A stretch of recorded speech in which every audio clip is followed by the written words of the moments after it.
Community Conversations. And my name is Mike Rosica. I'm happy to be back as your moderator tonight. And thank you for being here. Thanks to the Penn Fire Department for this fantastic facility for us. Very grateful for that. And also a couple other thanks. I want to clear something first. The committee actually asked me to say that there actually was another organization in Yates County back in the 80s that was active, and they called themselves Concerned Citizens of Yates County.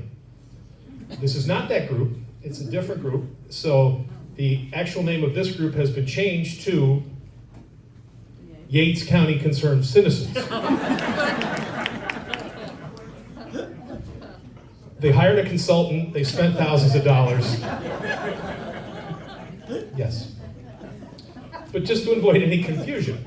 And it does say here, just to avoid any confusion and to set me up for a good laugh early on. Thank you, Barbara. Appreciate that. Thank you to David Boyd for being back, because it's no fun without a microphone. And a professional helps. Thanks, David. And also thanks to my friend Courtney Craig, who's here providing our visual aid today. Courtney will be creating a YouTube video of the program that will be available on the Yates County Concerned Citizens Facebook page. And thanks again. So we have a proper AV club here tonight, because as I'm just a facilitator, but I actually was Thomas Edison High School, Elmira Heights, New York, 1979 AV club president. So that's really why I'm here. Thank you. You can applaud. It's okay. I think that we've got it. A lot goes into these events, and I just make a few jokes and have fun at the beginning, but really this is a serious topic tonight, and a lot of work and a lot of conversation and a lot of thought and a lot of maybe we should do this, maybe we should do that. It's not debate, it's just working things out. It's a conversation. And a lot has been discussed with local government officials in the last month and a half, and I don't want to make sure that I miss anybody, but Denise has asked me just to make sure I recognize if anyone is here from either at the village or community level up to state level in government, can you just kind of put your hand up and recognize the fact that we do have government officials here? Thank you, thank you. Thanks very much for your commitment and being here tonight. Thanks a lot for all you do for the community. So we get underway. A little different this time. I'm going to introduce each individual. They'll have some questions that I'm going to talk to them about. And then, if there's time, as we have in the previous two events, we will open the floor up to a couple questions. This has not, and I kind of caution you, show of hands, a couple people have been here for the other ones, can I see a picture? So, okay, so you got a little familiarity, thank you for being back. But the idea here is it's not really open forum. It's really to shine a light on these individuals and the organizations that they represent and what they're doing in the community. So that's a little different spin. So let's get underway. Annie Miller is the Commissioner of Social Services in Yates County. She was appointed in 2011. Before that, Deputy Commissioner of Social Services, Director of Workforce Development, and the Director of Youth Bureau. Welcome, Annie Miller.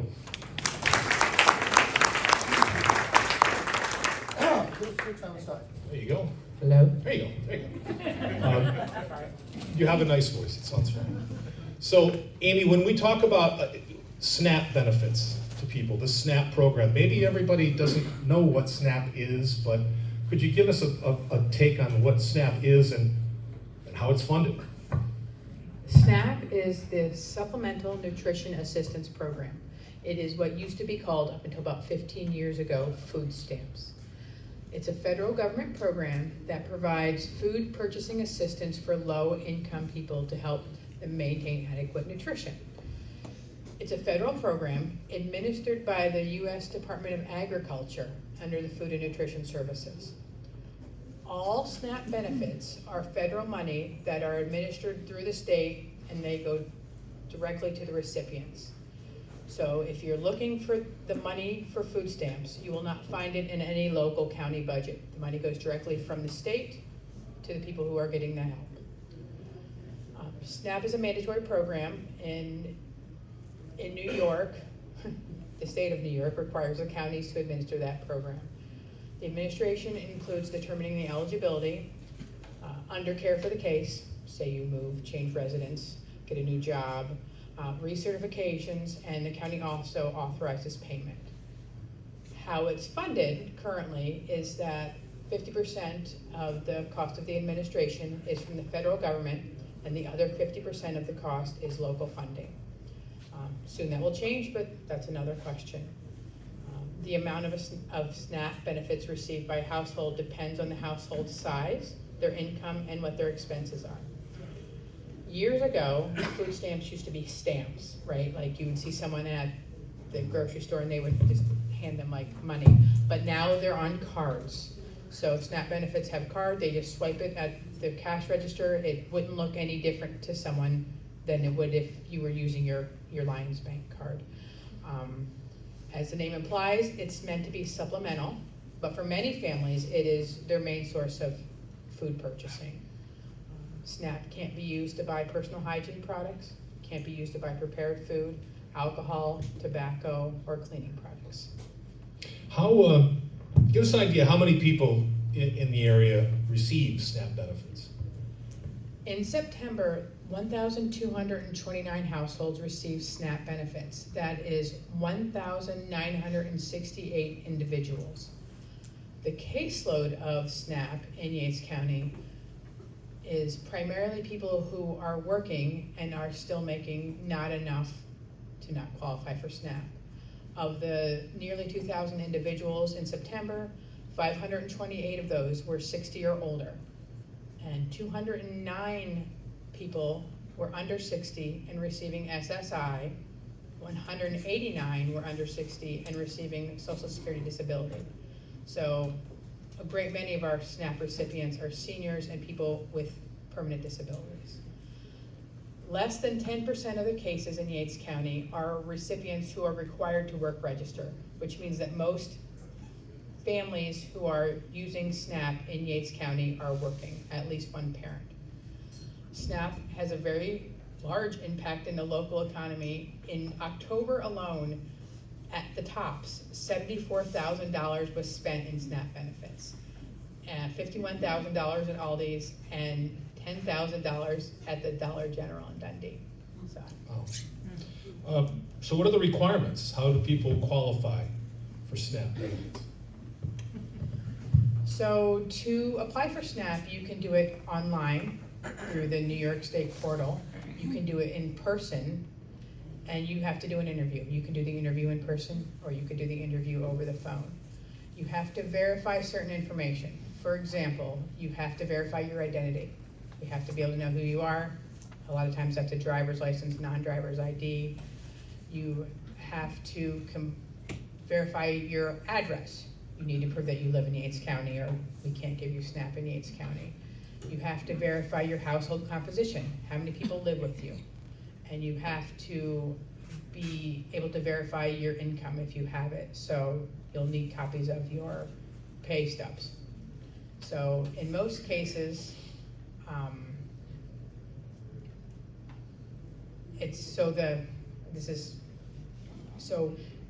the general rule for SNAP is that you are 130% of the federal poverty level. So if for a family of two, that's $27,504 a year. If you have two people in your family and you make less than that, you are likely to be eligible for SNAP.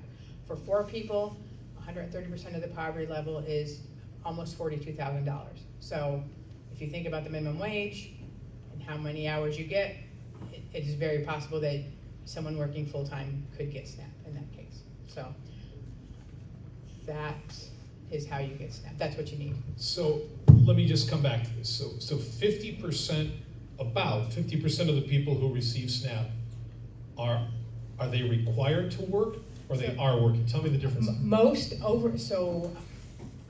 you're fine. Okay. Dave will make a little adjustment. Probably me anyway. Don't turn it that way, turn it to your mouth. Bring it closer to you when you talk. Okay, sorry. That's okay. Not used to this giant. Okay, so most people who receive SNAP in Yates County are not required to work because they are already working, or they are seniors, or they are disabled. Recently, with the change in the federal government, there has come up some times where we need to pay attention to who is required to work for SNAP. When we pulled our numbers of the almost 2,000 people in September who got SNAP, we found 80 that we need to check up on, which means that they may be required to work more, or to participate in some work activity. So the percentage of people who are generally supporting themselves through means other than public assistance is very large. Okay. So you touched on it a couple times, that the recent policy changes, that must have some bearing, and of course we hear about SNAP now, the benefits are, what happens tomorrow? No tomorrow. So, starting tomorrow, the 80 people who we found that are receiving SNAP, who we don't know for sure are working enough hours, we're gonna have to follow up with those people. Those people need to come into the Department of Social Services. We've sent them letters, they have appointments, and they need to verify that they are participating in activities or working enough to be able to be eligible for SNAP benefits. Now, it's complicated because say you work as a roofer and you're 62 years old and you've decided to retire before you're 65 because roofing is a very difficult job, your body is tired. You're getting your Social Security, and then you are applying for SNAP, so you use SNAP to help feed your family. Starting in November, if you are not 65, if you're between the age of 55 and 65, we will be requiring you to either work or participate in another activity that is equal to work. So I could say to a retired person, come November, I see that you're retired, but now you're gonna have to justify these benefits that you're getting. So that is going to be a big change, I would say, in particular for some seniors. And it's also going to be a big change for people who aren't used to doing it.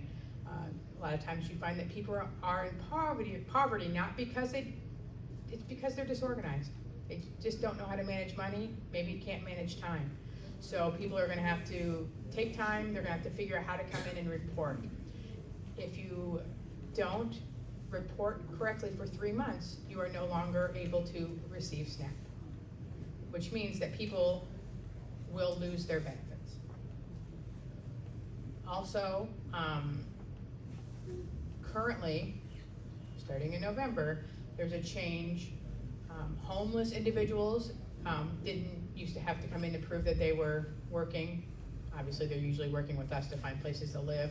Now they will be required, which will be complicated because homeless people don't always have a way around. They're not always in the same place at the same time. And also veterans, it used to be veterans who were on food stamps didn't have to come and report what they were doing, but now they'll have to.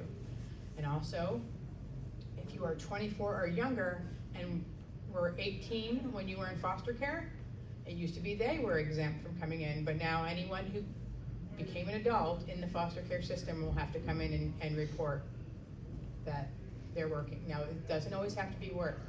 It can be, for example, my mother was disabled and my aunt took care of her. Now, the caretaking that my aunt did for my mother would have absolutely counted towards your food stamps, but you still have to come in and you still have to prove it. We've already had people, of the 80 people that we're sending letters to, people have already been calling us and being like, oh, I am working, here's my hours, and then we're, oh, thank goodness, okay, you're good. But you have to keep reporting. You have to let us know every time, so. A question or two for Amy? Anybody have one? No, hang on, I got a microphone. I'm Andy Latour, it's okay. Go ahead, what's your question? How many hours do they have to work? Well, it doesn't necessarily have to be work, so let's call it work activities, right? Activity. It will average out. What you have to do is you have to take the amount of hours you're working divided by minimum wage. So it will end up for most people being around 20 hours a week or 80 a month. Okay. How do you report that? How do you report that work? You have to either come into the Department of Social Services, or you need to call us, or you need to, we have an app, you can scan in your information onto the app, but you have to bring it in, the department has to find out somehow. What? I'm sorry? Oh, yeah, I thought so. How is that going to affect your workload at social services, and are you going to have to increase staffing to do this? That's a very complicated question. Initially, it is right now increasing our workload because we have the first group of people that we know are gonna need to figure out what's happening. Going forward, how the federal government wants us to do this is when people are reassessing and you're getting recertified for your food stamps, every case gets reassessed, and we determine then whether they will need to do the work requirements or not. So you have this group of 80 that's sitting here waiting, that we already are sending letters to, and we're figuring it out right now. And then every month, you'll have 1/12 of the food stamp population that has to be reassessed, and we have to determine how many people or how many families will need to participate. So it is very hard to determine what that workload is gonna be, because we don't know what, the way they're asking us to change it is in a way that we track it right now. There's no report that I can run that says, oh, where's all the 58-year-olds?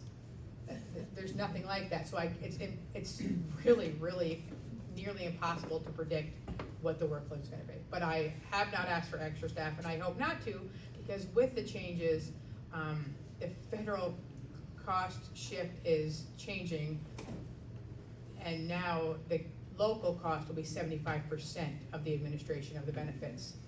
Not the benefits themselves, but the administration of the benefits. So I hope to not have to add staff, because it will be a direct cost to Yates County taxpayers. Have you received any communication about the cessation from the federal government, about the cessation of SNAP? Oh, not so you think. No, we got a notice from USDA that basically was like, we're not gonna give you any money. Apparently they have some kind of backup funding. The letter explained that the backup funding is not, we can't use it for SNAP. We have had some communication from New York State. They seem optimistic. They're hopeful that if the government would open back up, but the really kind of complication in it is, so when SNAP benefits are issued, they're issued to a card, right? So there's a bank that runs that card, it's like Chase Bank or whatever. And so we authorize that money going on the Chase Bank card, but Chase Bank does those cards for dozens of states, right? Say there's 24 states and we all have the same bank. So if the federal government opened tomorrow, would there be benefits in November? I don't know, but they would definitely be late if there were, because there's no way that they're gonna get all that processed in time, because every single state is in the same predicament that we are. One more question. Excuse me, how do you help people with disabilities who might not be able to go to your office or fill out the papers? What do you do? Oh, if you have. Amy, use go like this. Oh, I'm sorry. It's okay. Sorry, I assumed I was loud enough for everyone. So if you're disabled, you likely won't be required to come in anyway. And we do applications and interviews over the phone.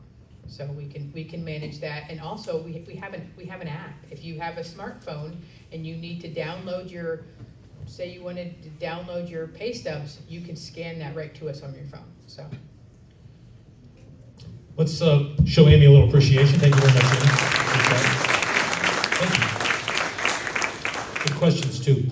Up next, Dana Burton is the Director of Food Services at Penn Central School District, where she's served proudly for 23 years. She currently oversees the planning and execution of nutritious meal programs that support student health and academic success across the district.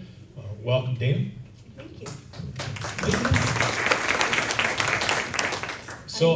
So the discussion here, I guess, starts with how do you address, discuss food insecurity within the Penn Central School District?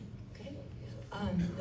The most important thing that we look at is the data that we get from. A little closer. Closer?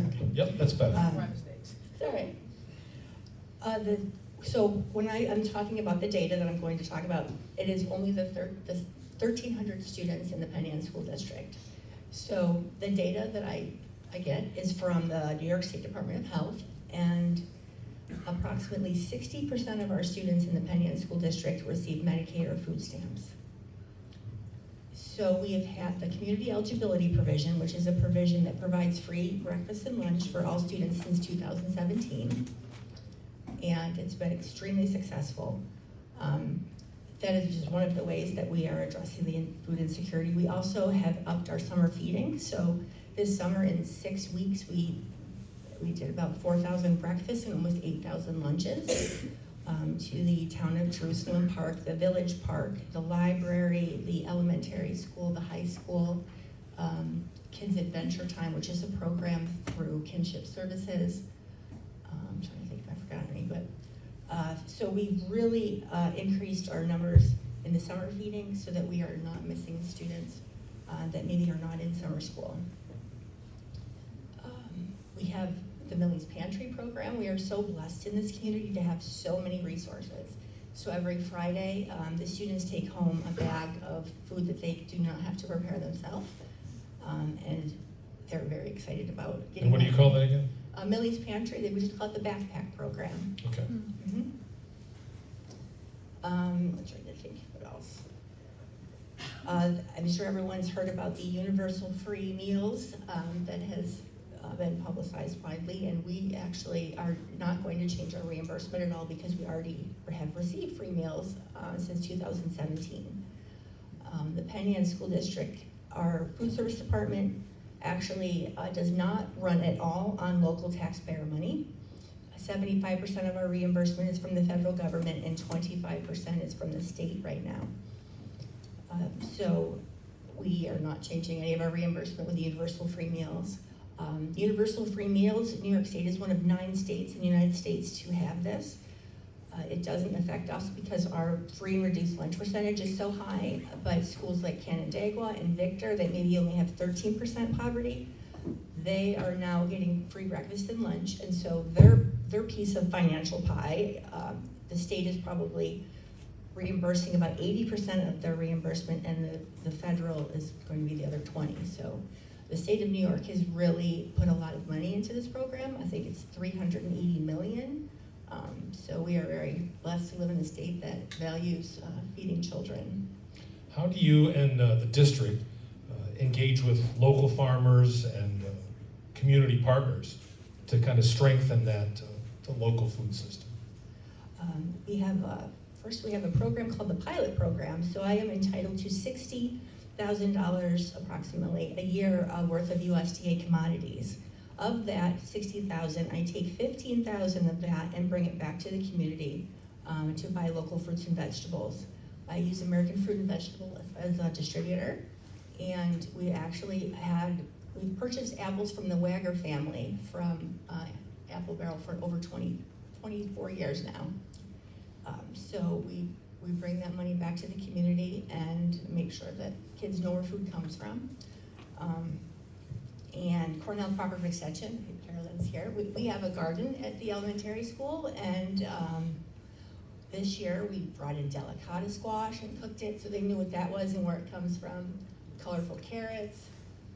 We are so fortunate to have so many community organizations here to work with. I worked with Sandy Pearl from the Methodist Church in the Living Well, and actually Amy and I, with the EBT cards, that was a really fun adventure during COVID. Because students were not in school, they released EBT cards, which were pretty much like a food stamp card. And everyone was very confused about who to call to get the cards. So they've cleared it up since, but I don't think they will release those cards again. I think anyone that already receives food stamps would get an additional amount in the summer. I think that's what they did this year. I was going to ask you about other community partnerships that you have, but it sounds like you just named several. Yes, a bunch of them are here tonight. And Yes. some of them are here. Thank Yeah. you for being here tonight, too. So how do any recent policy changes, 75% of the funding comes from the federal government Mm-hmm. now, how is that going to impact the district as it relates to food? So the community eligibility provision, when it came out, you had to have 40% of your students receiving food stamps or Medicaid. We have 60, so we are covered. In 2023, they changed it to you only had to have 20% of your students qualifying for Medicaid or food stamps in order to receive the community eligibility provision. Now everyone is mandated in New York State to apply for the community eligibility provision so that the federal government does cover a piece of the reimbursement. So there has been talk about increasing the number from 20 to 60%. I'm not sure if that would happen. If it does, we have enough poverty that it will not affect us. We'll continue to have free breakfast and lunch. Excellent. Any questions? Any questions for Dana? Yes, please. I'll come over here. Hang on a second. Oh, okay. This gets me right on camera. Oh, Courtney. show her your best side. Yeah. Dana, my knowledge on this is old, but I remember being shocked to hear how little money per meal, or I don't know if it's per meal or per child, the schools receive to make their meals. Could you tell us about that, and what is it now? Thank you. So, that is very true. So, Thank you. COVID totally put school lunch in the spotlight, which was, COVID was really good for us. I know that sounds weird, but I mean, I've gone to Albany to lobby, and there were people, senators, congressmen, that thought that the money that went to schools went to school lunch. And when I had to explain to them that we're self-funded, that we didn't get that money, they were really surprised. So the state had not increased the reimbursement for a paid meal for over 22 years. In fact, they didn't even give us a whole cent. It was 0.0059 of a cent per paid meal. And the federal government gave us about $2.79. And I always talk about the history of the lunch lady. So the school lunch program was actually designed post-World War II after the men that were being drafted, a third of them failed because they were malnourished. So they implemented the National School Lunch Program. In fact, I have a really cool poster here from 1946 that I wanted to bring because I love it. It's very small, but it's right here. So, and actually, in 1946, butter and margarine it was a food group. You had to have a serving of protein, bread, 2 fruits or vegetables, whole milk, and a pat of butter or fortified margarine in order for it to be qualified and be reimbursed by the federal government. So the federal government, since 1946, has been running this program, but we were severely underfunded. And then what happened was the lunch ladies back in the day, they were moms, and they had a job, and their husbands provided the insurance, and they didn't support whole families. It became much different in the 90s, where people that work for me are supporting entire families, and they get SNAP because they do not make a living wage, because they were only working 3 hours. So if they received health insurance from the school district, it was costing almost, I think it was $12,000 for one policy for one of my staff members, and they only had to work 4 hours. So that drained the school lunch fund. In fact, we were in the red for over, I've been there since 2003, and we just started right after COVID, 2021, we actually have a fund balance for the first time, because our reimbursement now is closer to $5 a meal, and it's even more in the summer. So, like I said, I think they did not realize how underfunded we were. It was impossible to break even. The general fund had to put money into school lunch. But I always said, do you want to buy basketballs or do you want to feed children? So in our district thought it was very important to feed children, thank God, because we did lose money when we started the community eligibility provision because the first reimbursement still wasn't enough. But it was important for them to make sure that the children were eating so that they could learn. So we did lose money, and now we're doing extremely well. It's strange. I still, I don't know if we can buy a spatula, and then I look, no, we're good, we can do it. So we actually have a fund balance now for the first time. In fact, we have such a fund balance that we are going to start offsetting some of the costs of the general fund. So my fund will pay for the lunch monitors in the lunchroom. So it's nice to be able to pay back after the general fund helped us for so many years. Another question? Yes, I'm coming. You have such a great sound system, I just want to use it. Dana, you say there are 1,300 kids in the Penn School District. How many kids are in the Dundee School District? And can you give us an estimate of how many Mennonite kids there are so that we can have a total number of kids in Yates County under the age of 18? Just put it all in perspective. Sure. So you can actually go to data.nysed.gov and you can get any of the data I'm speaking about here. So Dundee, this is the 2023-24 data because we are just giving the state our 24-25 data. So Dundee has 574 students and they are 60% free and reduced just like we are. Marcus Whitman has 1,009 and they are 57%. And we have 1,250. So that's 2,833 students in Yates County. I do not have data on the Mennonites. We do keep track of how many schools we transport them. I probably could ask our instruction office if I could at least get numbers from them to find that out, because we do keep track of out-of-district placements, and we do transport them, and in fact, the superintendent, I believe, has to visit them once a year, each school. But I do not have the numbers on the Mennonite population. One more question for Dana. Mm-hmm. Anybody? Okay, Dana, thank you very much.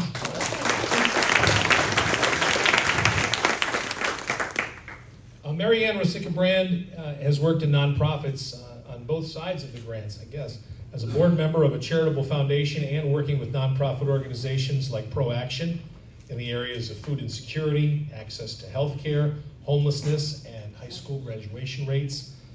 Marianne, welcome. And if you could start by describing Hope Center, including how things have changed since it opened 10 years ago, please. It's Marianne Rosica-Brand, just in case. What did I say? Rosica. Oh, it's the emphasis on the other I part. have some crazy cousins in Rochester that I don't want to be confused with.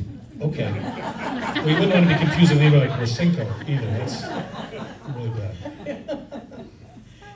The Hope Center is the food pantry that we provide in Yates County. You don't have to be a Yates County resident to come to it. Cheryl Davis at the back of the room runs it for us 7 days a week. But the hardest part of my job is convincing Cheryl that she can take a day off. Any of you that know Cheryl knows how true that is. We opened it about 10 years ago. When I first met Millie Bloomquist, most of you know who Millie was, who changed my whole life. I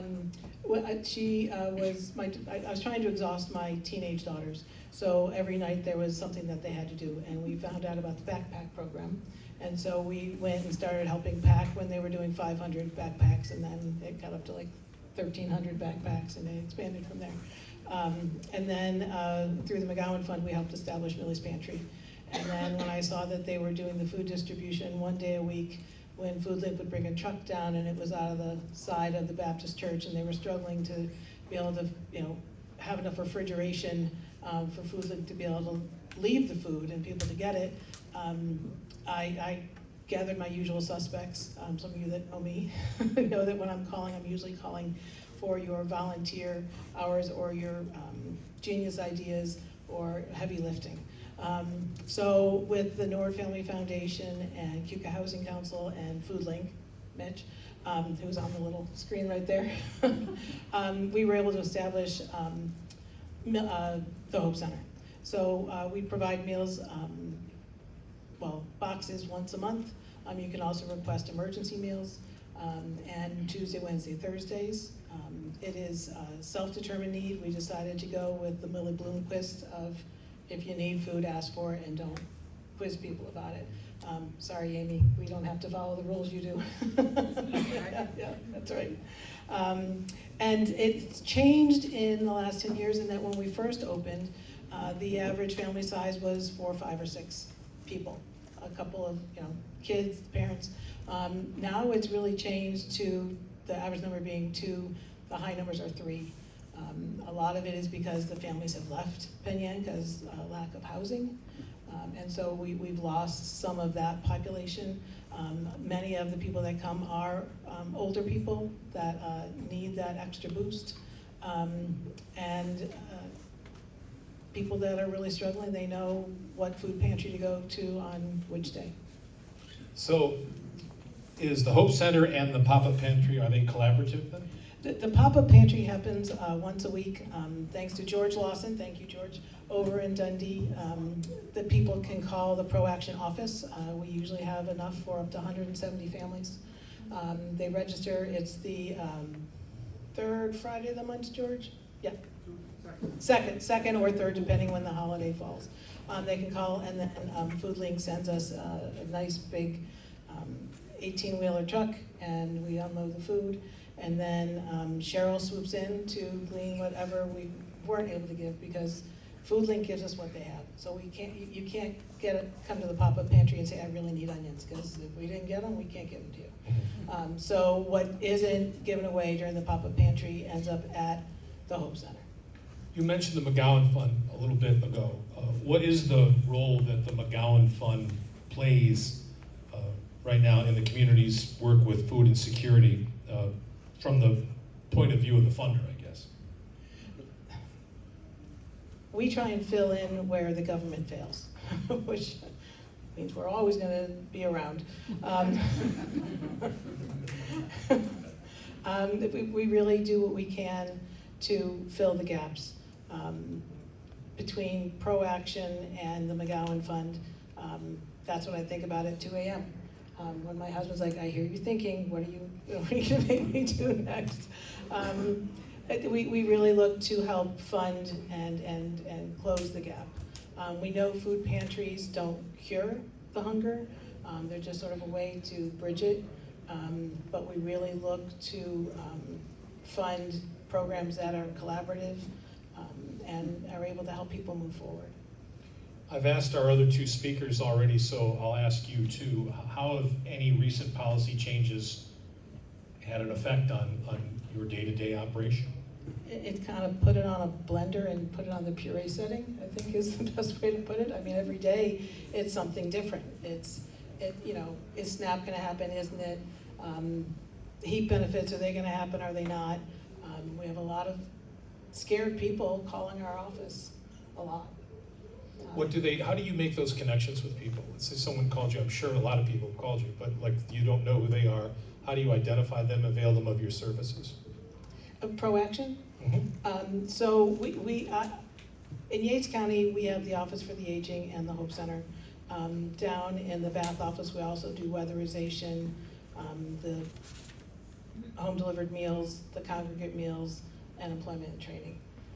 And so we do the tables at the fairs, and we do the information. We have a website, we're on social media, and a lot of it is word of mouth, but social media really has helped us reach more people. We are required by New York State to track information calls that we get, and each month it's between 600 and 800. So the word is out, and then we usually send them up to Amy if we can't help them. But it's a partnership. It has to be a partnership. That's the only way to really serve the people in this county. Any questions for Marianne? Anyone? I'm coming. Thank you. Thank you. You talked about the change in the composition of the families that have come to you. What about trends in volume, the number of people who have come to you and changes? That has, I checked in with the Hope Center yesterday, and on Tuesday we had a record number of families come through. Usually it's between 20 to 25 on a day, and I think it was in the 30s. It was like 36, 37 families. So when I report to the county legislature and as well to the Pro Action Board, it's creeping up every month. We report on number of families, number of individuals, number of children, number of seniors, and it breaks my heart that every month I'm putting in that we've served more and more and more. So we get with the struggle, and Mitch, I'm sure will talk about this, that the large food banks like Food Link, they're struggling as well because there isn't the food.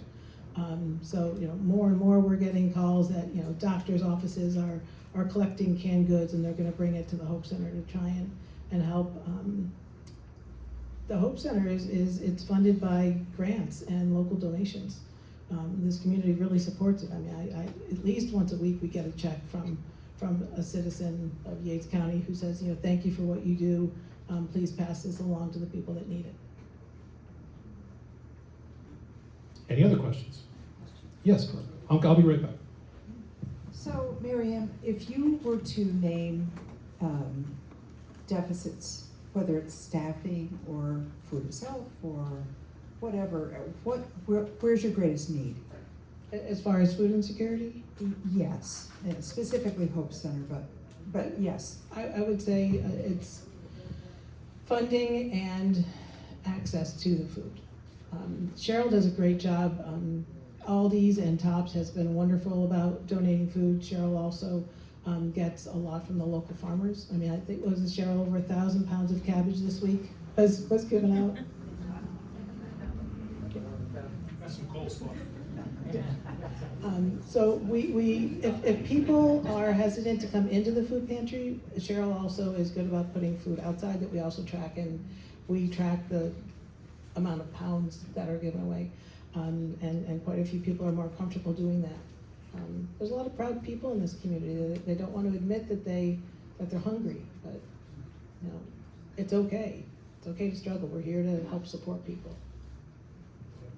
I don't know how many days till Christmas. I'm not one of those people, but the holidays are fast approaching. I'm just curious if you have any other like special programs around the holidays for families.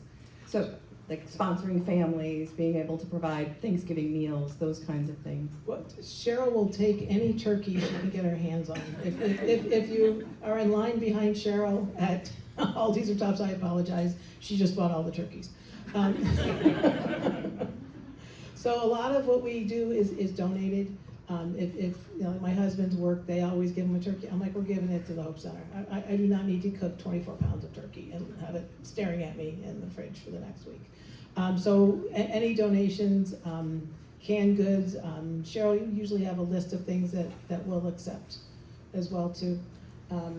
So yeah, anything like that, yeah. Any other questions? Got another one? Okay. Well, I'm just gonna go first. I'm just curious about, for working families, I know that the hours are before 5 o'clock. How are we helping people who are at work through 5, like if they can only get food in the evening? We stay after and offer to open the door and look for something. They say to get out of work at a certain time, I'll come back. Could you get, Cheryl, you said that you would, like, can people, how to do that? Do they call you? And they call and say, I need to come down at 5:01. They'll call during the day if they're. And you can do that by arrangement then? Thank you. Is that what you were talking about? How about one more question if you have one? I just have one more statement. Oh, please, would you like a microphone? You don't have to yell. Then you really have to yell. I say, like, in the last 10 years, this year is the first year that our senior population has outnumbered the number of children. This is the first year that the senior population has outnumbered the number of children as far as the need. Marianne, thank you. Thank you very much.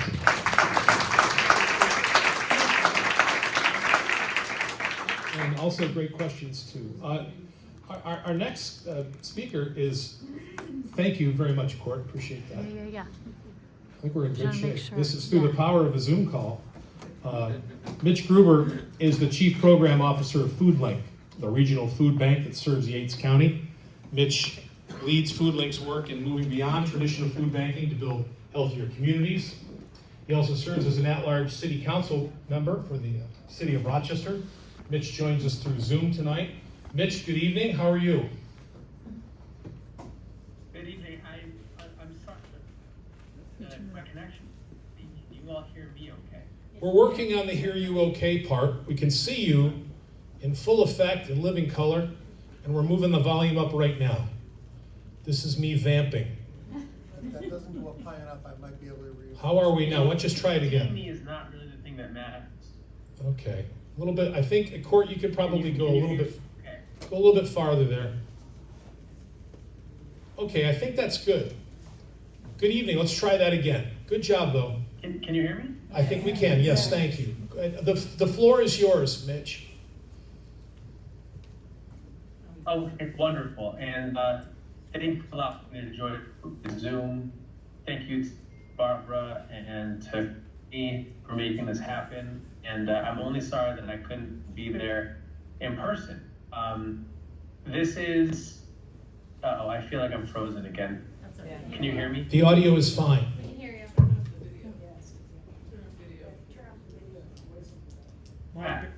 Mike, if he turns off the video. Can we just turn the video off? Yeah. And then just use the audio? Yeah, Is it possible for us to do on my that? screen that Courtney's network bandwidth is low. I don't know if there's a place that has more network bandwidth. I don't think so. I don't know if we have, thank you for the suggestion, but I don't know if we have that option. Is the living well giving out free bandwidth?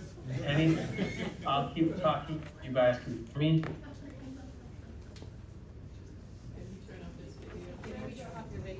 If we can just try turning, let's just try it anyway. If he turns his camera on, it should improve. Like over here. My camera is off. Can you hear me any better? Okay, let's see how that works out. You can hear me now. Oh, yeah. Okay. Well, it's a good thing I didn't tell a dirty joke then, because I didn't know you guys could hear me this whole time. Thanks, Mitch. All right. Well, so this is even better because you don't have to stare at my face anymore. You can just hear me talk. And let me repeat my thanks to Barbara and to Courtney and to everyone for organizing this event. I'm sorry I couldn't be there in person. I have to say it's a very interesting day to be having this conversation in the first place. Today was a really important day in the world of anti-hunger programming. It seems there is daylight for the first time that maybe SNAP benefits will be issued at some point in the month of November because 24 attorneys general just had their lawsuit heard by a federal judge in Massachusetts, and the judge seemed to feel incredulous that the Trump administration was not going to use their contingency dollars on SNAP benefits. And I'll just share, one of the first speakers mentioned this, but the USDA right now has $6 billion in contingency funds that are meant precisely for instances like this. And the Trump administration has stated that they will not use these contingency funds, even though a bipartisan group of both senators and Congress people are urging them to do so. But today, a judge heard the case and may compel them to do so. So this is a really interesting moment. When we set this up, when Barbara reached out to me several months ago, I was mostly ready to talk about the role of food banks when it comes to HR 1 and the big bill that was passed back in July. But I'm not really sure the best way to frame my remarks right now, given how much stuff is happening in the world. So let me take a swing at it, and I know there's going to be some time for questions and answers. So I'll try to be concise. It's not my strength, but here we go. So FoodLink is the regional food bank. What that means is that we are the wholesaler of the emergency food network, right? So partners like Marianne, who I've had the pleasure of working with for years now. Marianne is what I would call the retailer. The individual hungry person goes to ProAction. We don't serve individual hungry people. We serve the institutions that serve the individual hungry people. So for a sense of scale, we distribute about 25 million pounds of food per year at FoodLink. Our headquarters is in the city of Rochester, New York, but we serve 10 counties, going as far west as Genesee and Wyoming County, and as far east as Seneca and Yates County.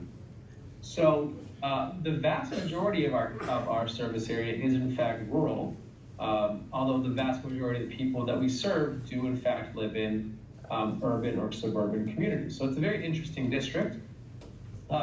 Every food bank in the country is part of a larger organization called Feeding America. Feeding America is one of the largest nonprofit organizations by revenue in the entire country. And Feeding America is essentially the governing body that allows for food banks to do some really important stuff. Most notably, distribute donated food without, while shielding people from liability, and while incentivizing retailers and manufacturers through things like tax incentives for donations. So Feeding America gives us a whole bunch of authority, but also doesn't dictate the way that we operate. Every Feeding America food bank looks and functions differently. In the city of New York, there are 4 food banks in the 5 boroughs. In the state of Wyoming, there's 1 food bank for the whole state. We are a 10-county service area. We're pretty much right smack in the middle. And FoodLink does a lot of things that I think are really unique and innovative in the world of food banking. But I have to admit and be honest that not much of that innovation makes its way out to Penn, makes its way out to Yates County. A lot of what we do that is innovative and upstream, and a lot of it necessarily stays near our warehouse and headquarters in Mount Read Boulevard. We run on Mount Read Boulevard in the city. We run the only mobile WIC grocery store in the entire country. We have an urban farm that teaches people how to grow and cook food healthily in the city of Rochester. We prepare about 10,000 meals per day for children and another about 3,000 a day for older adults, all right there at our headquarters in Mount Read Boulevard. On top of that, we run the food bank that I mentioned, the 25 million pounds of food a year that goes out to partners like ProAction and many others. So the reason why I started by talking about SNAP benefits is because I just want to make a really clear point to everyone that I think is important for people to hear. There is no such thing as hunger in the United States of America by itself. Hunger is simply a symptom or a byproduct of poverty. We live in a time and place where anybody who has the money to have an automobile and to be able to get to the grocery store can buy some of the best, most incredible food in the world, available regardless of the season, all the time, whenever they want. 18 to 24 hours a day, right? That's how long these grocery stores are open for. The only reason someone is hungry is because they simply do not have the means to be able to buy all the food that them and their family needs, or in particular in rural communities like in Yates County, they don't have the means to be able to afford private transportation, and the public transportation system is incredibly challenging. So it's important to note that when a program like SNAP, and I'm going to use SNAP and food stamps synonymously. SNAP is the technical term. It stands for the Supplemental Nutrition Assistance Program. Food stamps is still colloquially what people call it on the streets. The reason why SNAP is so important is because it is the only opportunity for people to get a real infusion of cash who otherwise cannot make ends meet. It is the social safety net.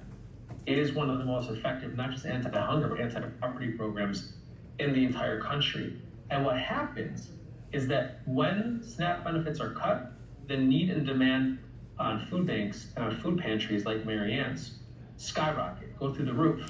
Let me tell you, regardless of SNAP cuts, regardless of what's happening in the world of government and politics right now, it is a rule of thumb that every food pantry, and Marianne can tell me if I'm wrong when I'm done talking eventually, that every food pantry sees an increase in visits at the end of the month and a decline in visits at the beginning of the month. It is a direct correlation to when people receive their social service benefits.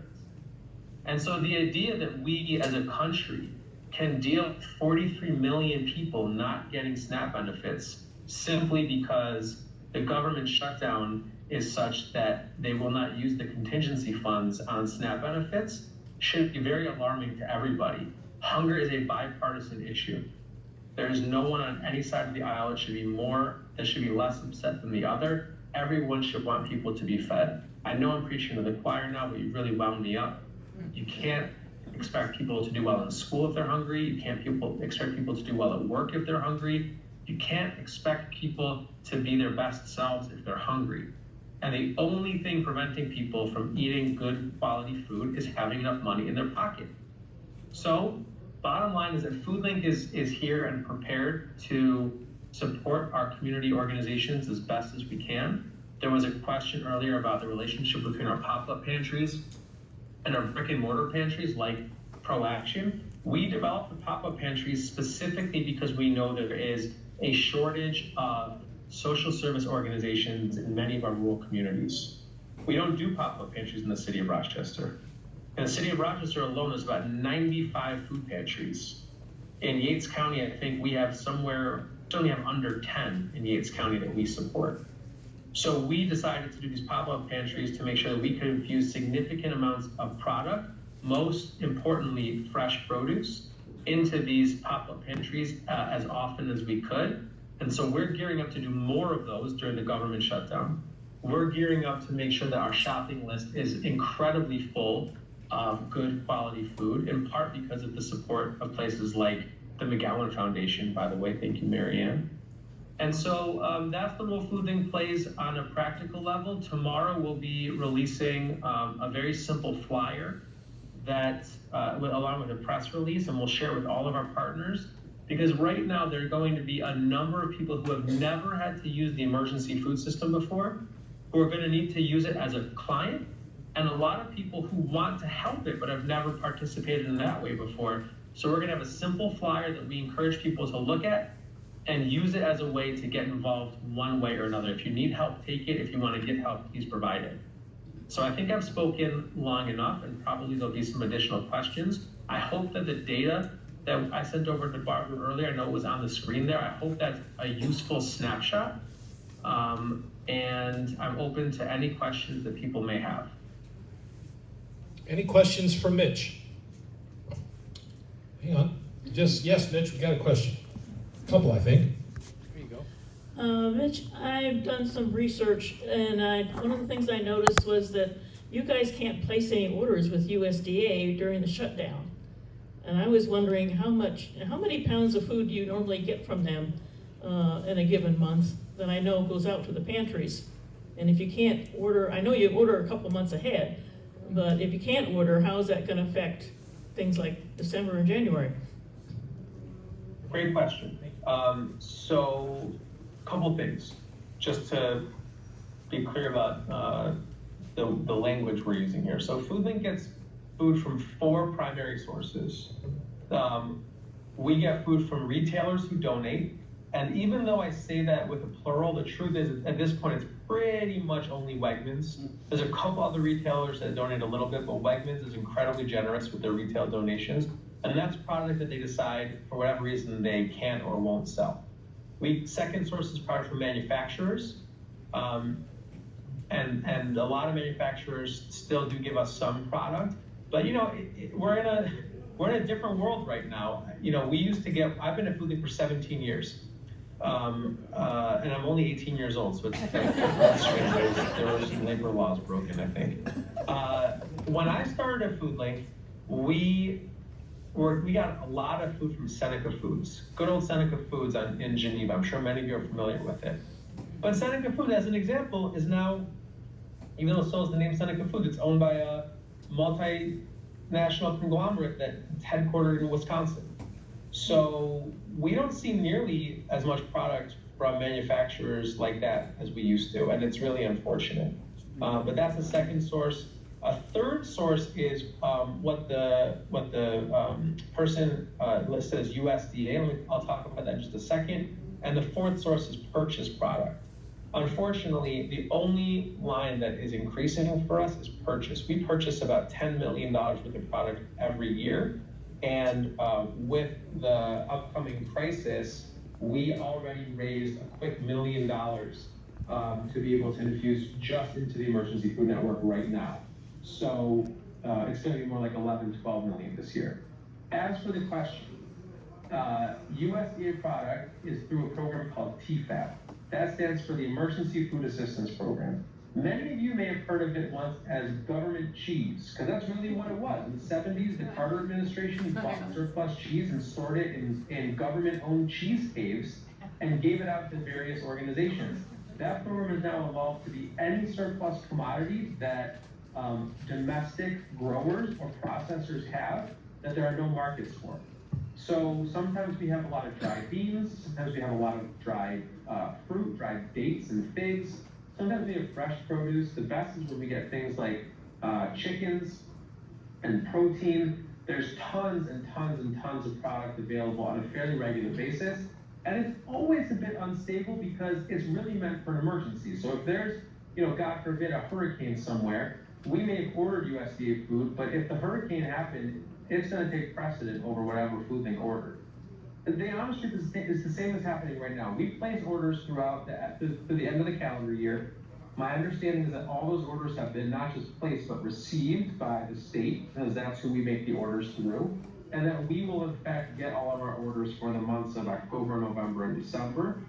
And I certainly hope there's a resolution to this before January, in which case, hopefully, we wouldn't see any major interruption there. So we're still doing okay on emergency food. I will share on surplus food from the USDA. I will share that when the Trump administration first came into office about 10 months ago, they canceled many, many truckloads of food for every food bank. We had 17 truckloads, full truckloads, that were canceled for a reason that still 10 months in has not been given to us yet.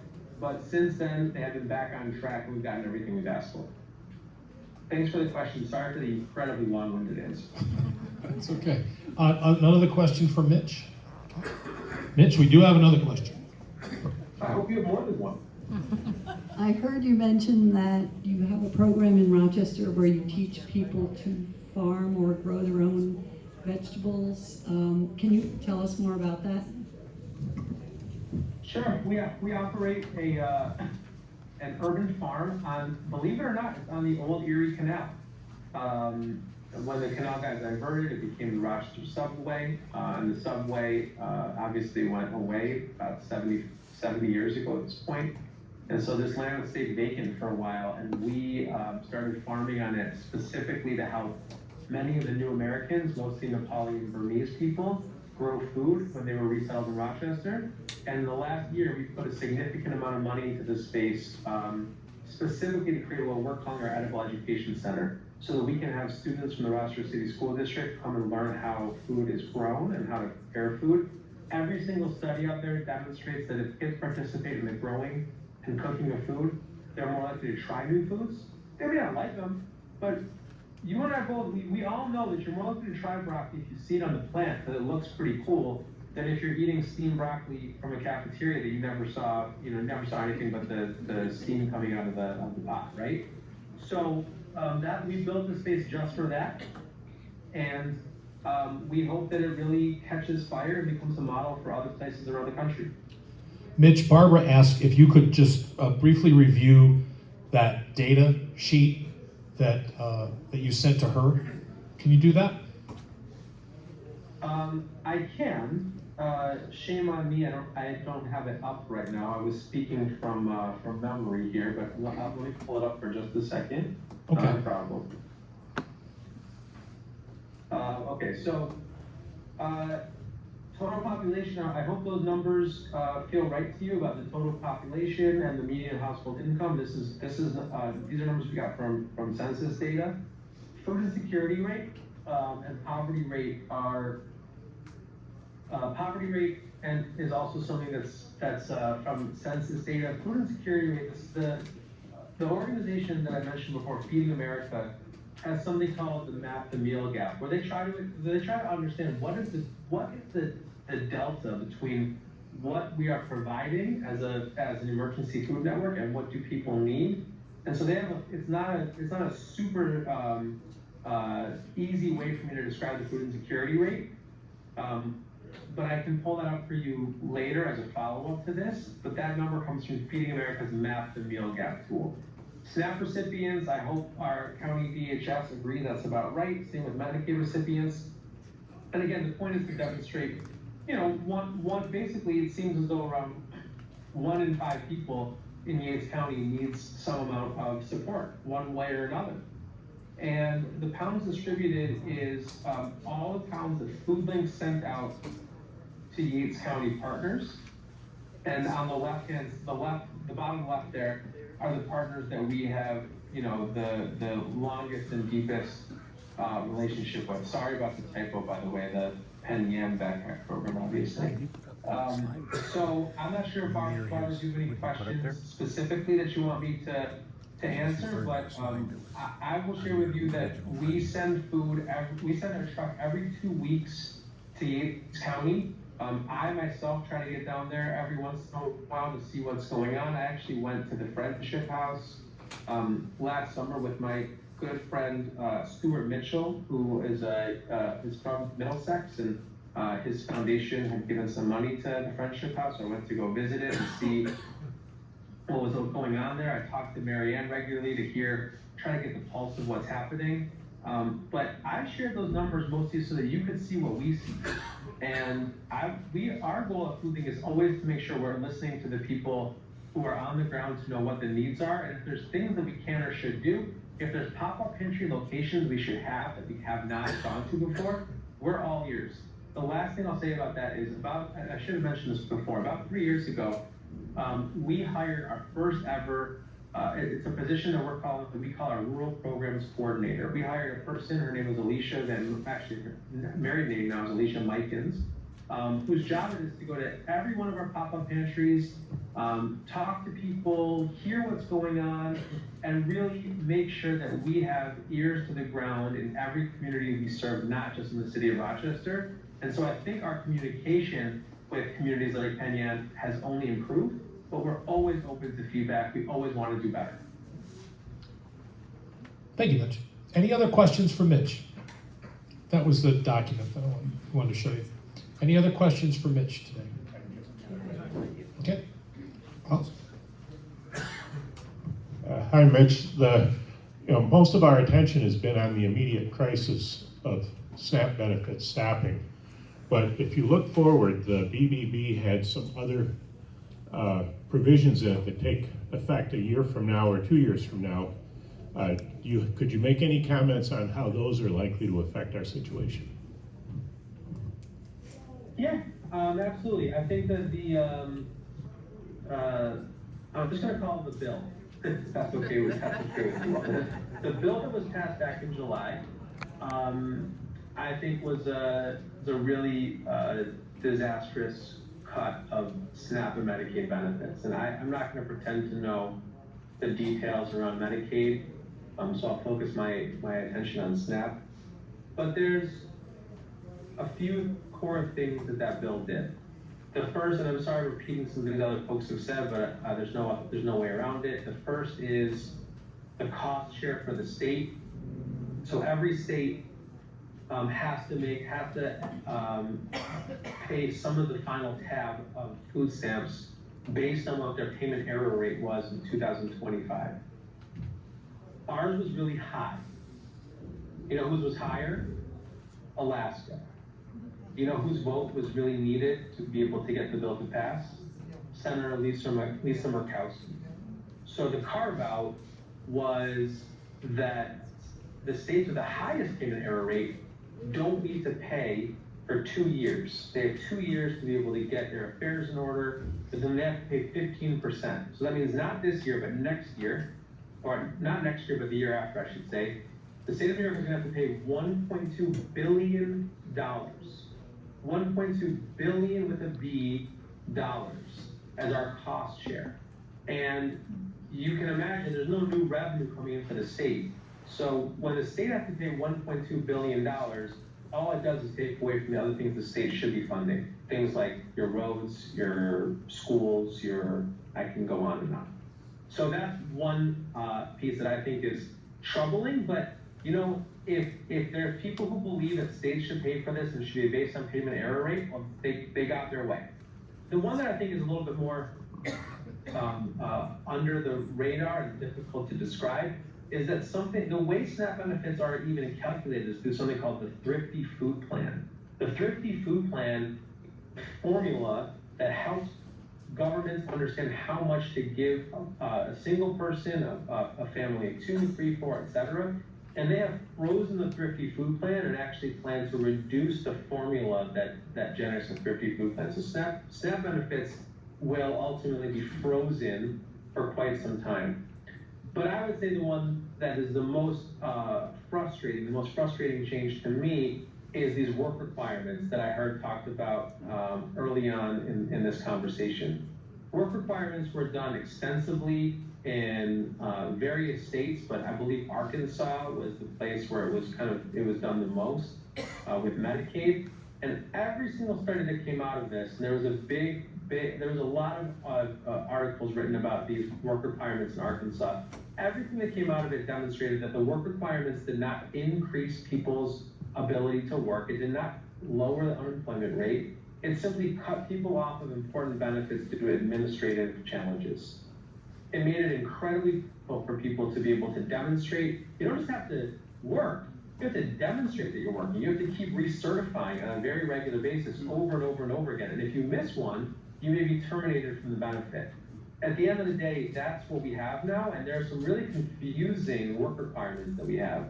There used to be an exemption for work requirements for homeless individuals, because that's challenging. There used to be one for a veteran, because it doesn't make a whole lot of sense to ask a veteran who risked their life for our country to then also have to abide by this work requirement as a rule. And all of these exemptions have been taken away, and now everyone's gonna have to figure out, do they have work requirements or not? And every single county, DHS will have to send notifications to people telling them what changed or what didn't change. I'm sorry for the long answer, but I'll share one other thing to the folks from the county here. Food Bank worked with Monroe County to develop a screening tool so that everyone could re-screen themselves to see if they're eligible for any other waivers. We want to make sure that people who have waivers can utilize them. If you don't, we want to make sure you know how to find either a job or a community service opportunity.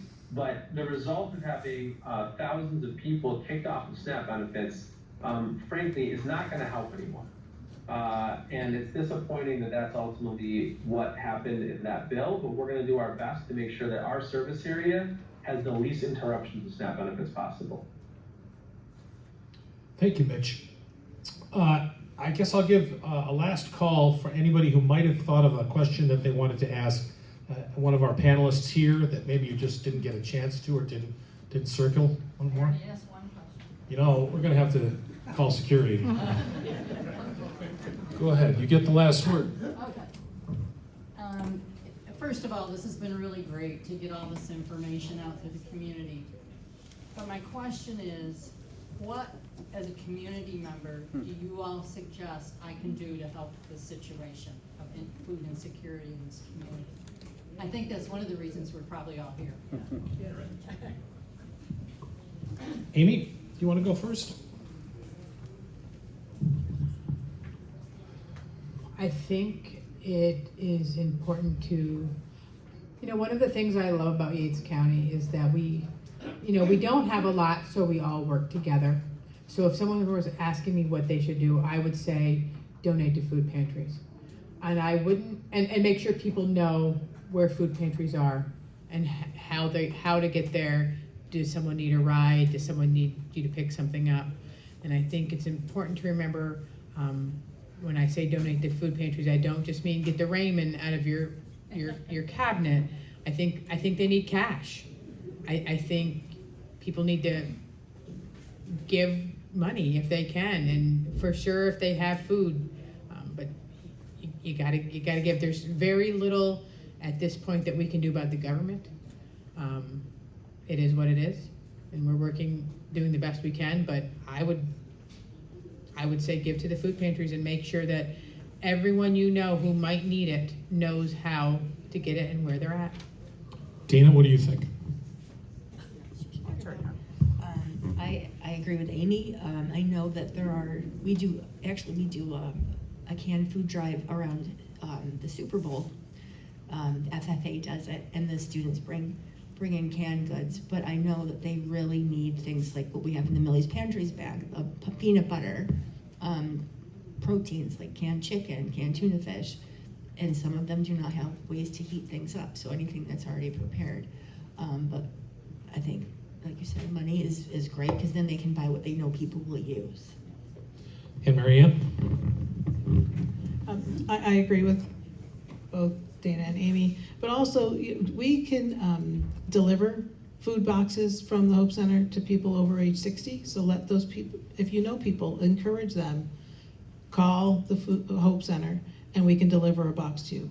Through ProAction, we also offer transportation. So if someone needs to get out, a lot of older people get very isolated. So, call us, we can give them transportation to the Hope Center so they can shop for what they want. The gamble with, the pop-up pantry and the food boxes that we deliver is you can't always get what you might want, but Cheryl's also very accommodating. I know she accommodates gluten-free people, dairy-free people, and she also works diligently with the backpack program and makes exceptions for kids who can't have, certain food because of food allergies. But encourage people to give and to also come to the food pantry. I know it's very humbling to admit that you need help, but I'd rather we help you keep feeding yourself and your partner and your family rather than, getting ill from it. I mean, we need food, we need fuel, but we also need human contact. So, the food pantry also is a point of contact for a lot of people. And we love seeing new people come. It's very welcoming. We don't ask you for your W-2. We don't ask you if you have insurance. We put you in the database so we can track if you need it, but we also provide emergency meals. If someone calls and says, my mom's coming out of the hospital, I'm in Texas, can you deliver a box of food for her? We absolutely will. We absolutely will. We're here, we're a resource. And if you want to know more, Cheryl can talk your ear off about all the great things we do at the food pantry. You said the least, Cheryl, and everybody else said more, but everybody says all the talking you could do. I think you held your own. I think she put in a good word for you. Yeah. I'll give you one more, okay? Just quick. Please? Yeah, we're going to wrap up. We've been listening to what amounts to a real mess. And I think everybody here, the more we hear about SNAP, the more we hear about all the different programs, we have got a real problem. So for those of you who are involved in the food insecurity world, in an ideal world, or perhaps in another country like Canada, is there a model for what to do about food so that everybody gets fed? What policy do we need so that we don't have this problem? She wants us to answer that? All right, well, you're thinking about that. I'd be happy to answer that question. No, don't yell. Mitch thought he could answer. I was just looking on the MIT living wage calculator, which is like the generally accepted model of a good wage calculator. And the living wage for a one-person family with 2 children in Yates County is $51.40 an hour. That's $106,000 before taxes. So the way we can make a difference is to pay our people living wages. So if you are in charge of deciding how much people earn, you can affect this. And I just looked for jobs on workforce development. There are 0 jobs in the county paying that right now. The closest was $95,000 a year to run a propane business. So if you're just starting out, if you're a CNA, you can make $15.80 an hour. You can't feed your kids.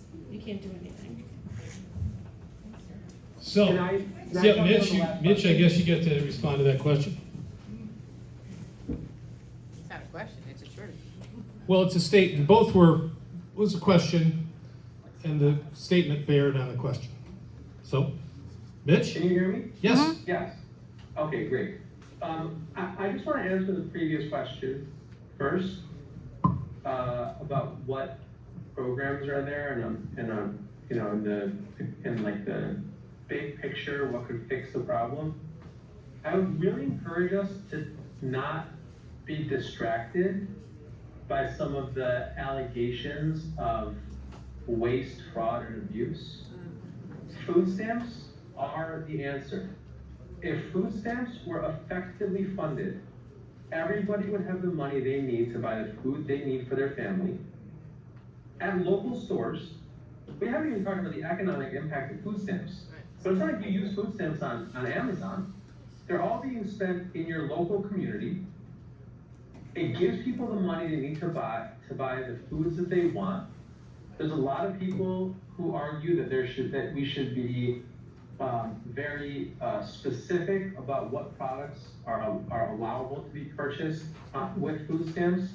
I don't personally support that conceptually. I wouldn't fight over it tooth and nail, but I think giving people the choice to buy the things that they want means you have a higher likelihood of people actually not wasting money. Sadly, there's a ton of wasted money in WIC. No one ever talks about WIC. In fact, the Trump administration funded WIC right away during the government shutdown because WIC isn't that expensive. Money's wasted in WIC in part because it's very hard to always find the very specific foods that are made available in WIC. Food stamps, the fact that you can buy whatever you want as long as it's food and local, and it just comes electronically to your card every month. We already created the program that you asked for. We just need to fund it.